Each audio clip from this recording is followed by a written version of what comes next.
Hello viewers, Mahnaz Kausar psychologist here. आज हम जिस टॉपिक के ऊपर बात करने जा रहे हैं वो है एंग्जाइटी के हवाले से आपको बताते चलें कि आपने सुना होगा एंशियस पर्सनालिटीज़ का एक ट्रेंड बहुत अरसा पहले चला, जिसके अंदर कहा यह जाता था कि वो लोग जो कंसिस्टेंटली वरीनेस और स्ट्रेस का शिकार रहते हैं उनको एंशियस पर्सनालिटीज़ तक का नाम भी दिया गया, जिसको अमेरिकन साइकोलॉजिकल एसोसिएशन तो ऑन नहीं करती, लेकिन इस तरह के बहुत सारे कॉन्सेप्ट आपको ऐसे कंट्रीज़ में नज़र आते हैं जो कि अंडर डेवलप हैं या अभी डेवलपमेंट के प्रोसेस के अंदर हैं। और उसकी रीज़न ये होती है कि वहाँ के हालात और वहाँ पे जिस किस्म के एनवायरनमेंट से लोग गुजर रहे होते हैं, जिसमें वॉर है, जिसके अंदर आपके फाइनेंशियल इश्यूज़ हैं, जिसके अंदर आपके रिलेशनशिप इश्यूज़ हैं, जिसके अंदर आपके सोशल जो हैं वो आपको एनॉमलीज़ का सामना करना पड़ता है। तो ऐसे बहुत सारे केसेस के अंदर इस तरह की पर्सनैलिटीज़ डेवलप होना नॉर्मलाइज समझा जाता है। आज हम बात करने वाले एंग्जाइटी और स्पेसिफिकली जनरलाइज्ड एंग्जाइटी डिसऑर्डर के हवाले से इसके कुछ सिम्टम्स के ऊपर बात करेंगे, लेकिन सबसे पहले इसकी डेफिनेशन के हवाले से पूछ लेते हैं। Generalized anxiety disorder as per American psychological association, generalized anxiety disorder is emotionally feeling of tension and physical changes increase such as increase blood pressure. Means ऐसे तमाम इमोशंस जिसके अंदर शिद्दत का एलिमेंट मौजूद हो और उस शिद्दत के एलिमेंट की वजह से आपकी बॉडी के अंदर फ़िज़िकल चेंजेस आने लग जाएं तो आप एंग्जाइटी का शिकार होने लग गए हैं।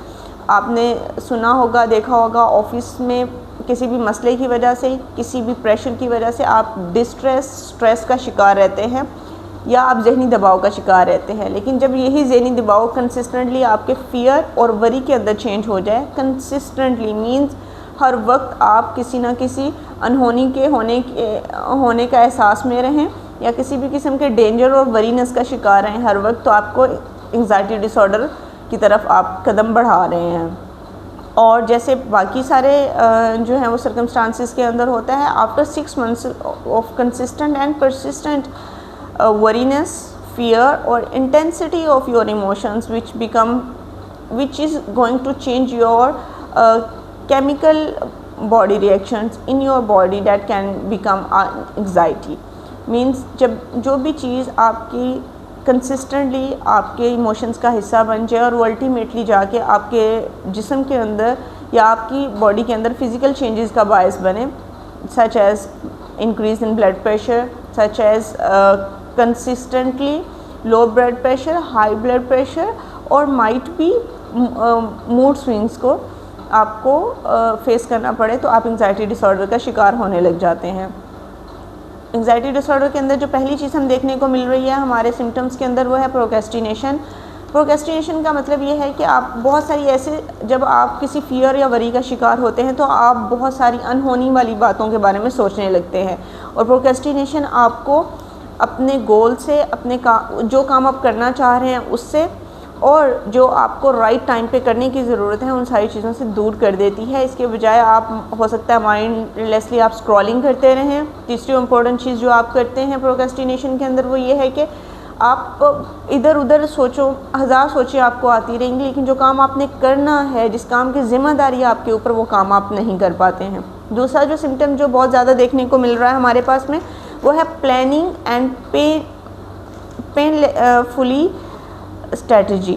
आप क्या करते हैं, आप बहुत ज़्यादा प्लान करते हैं अपने दिन को, अपनी चीज़ों को, अपने कामों को, लेकिन आप उन कामों को उस तरीके से इम्प्लीमेंट नहीं कर सकते या कर नहीं पा रहे होते हैं, क्योंकि आप कॉन्टीन्यूसली वरीनेस का शिकार हैं, फियर का शिकार हैं, स्ट्रेस का शिकार हैं, तो आपकी बॉडी बहुत जल्दी एग्जॉस्ट हो जाती है।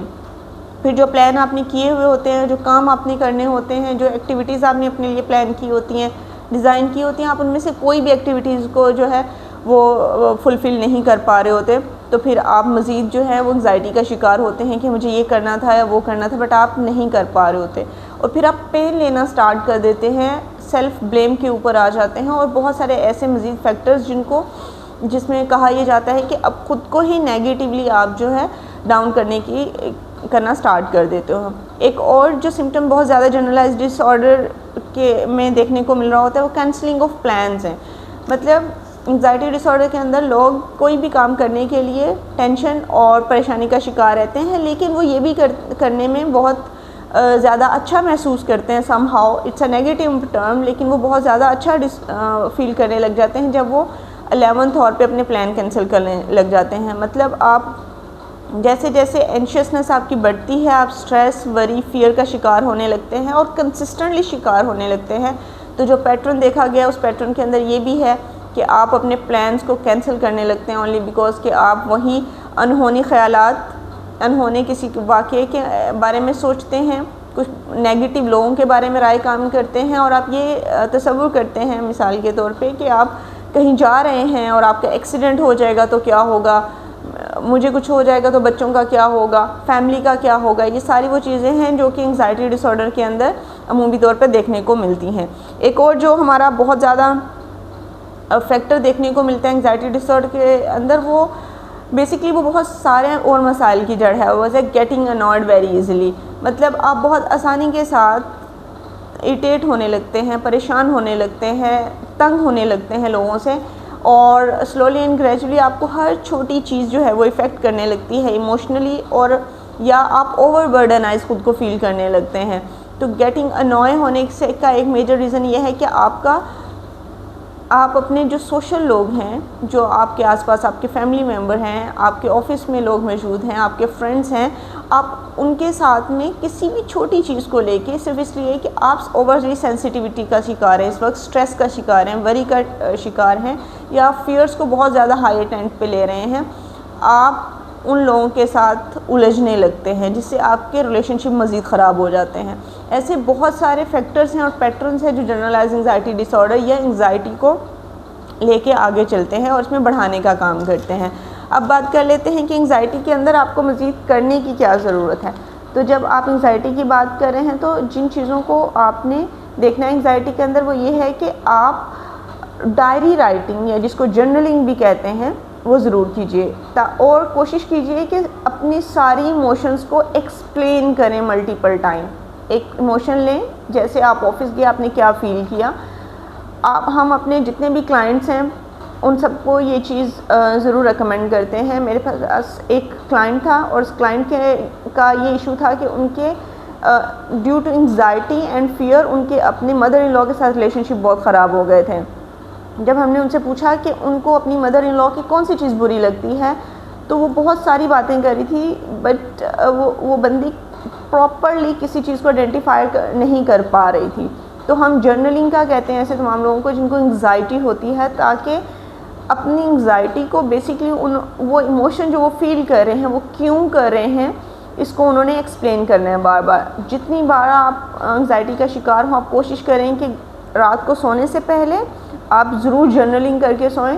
आप इस चीज़ को माइंड में रखिएगा कि जब आप कुछ लिखते हैं तो वो किसी से शेयर ना कीजिए, बल्कि हम ये ज़्यादातर केसेस के अंदर कहते हैं कि आप लिखें और एक हफ़्ते के बाद या 1 वीक के बाद आप उसको टेयर करके वॉश आउट कर दें या आप उसको जला भी सकते हैं। It's entirely up to you.